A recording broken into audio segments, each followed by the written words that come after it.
ये रिश्ता क्या कहलाता है में अरमान को एक पल अपनी गलती का एहसास होता है और दूसरे पल वो एक बार फिर से अभीरा को हर्ट कर देता है।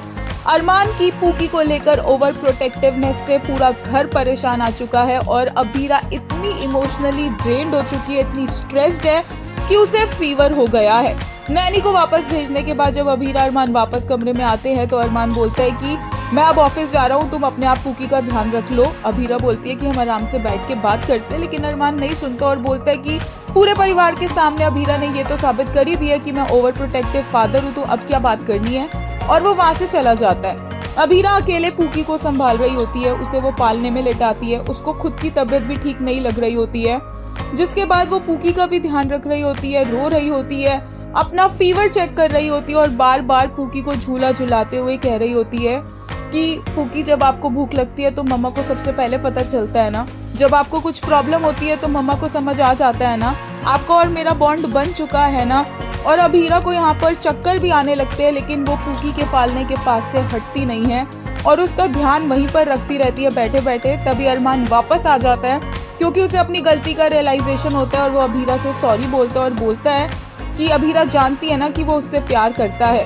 और इसी के बाद देखने को मिलता है कि कैसे जब अरमान वापस आता है ऑफिस से और अभीरा को मनाने की कोशिश करता है, दोनों बेडशीट के नीचे जाते हैं, वही उनका जो अपना मूवमेंट, अपना कोजी एरिया है, वहां पर जाकर डिस्कशन करने लगते हैं।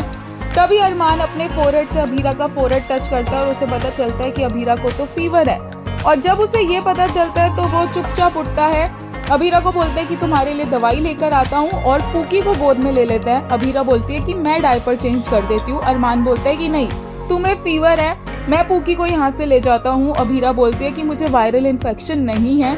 अरमान बोलता है कि नहीं, पर फिर भी पूकी के लिए मैं इसे गेस्ट रूम में ले जाकर सुला देता हूँ, तुम भी यहाँ पर रेस्ट कर लो, तुम्हें भी आराम की जरूरत है।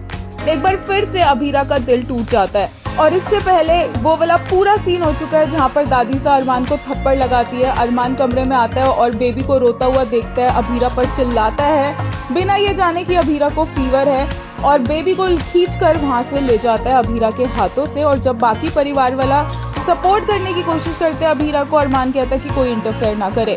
और उसी के एकदम बाद माफी मांगते ही अरमान फिर से अभीरा को पूकी से अलग कर देता है और अलग रूम में सोने चला जाता है।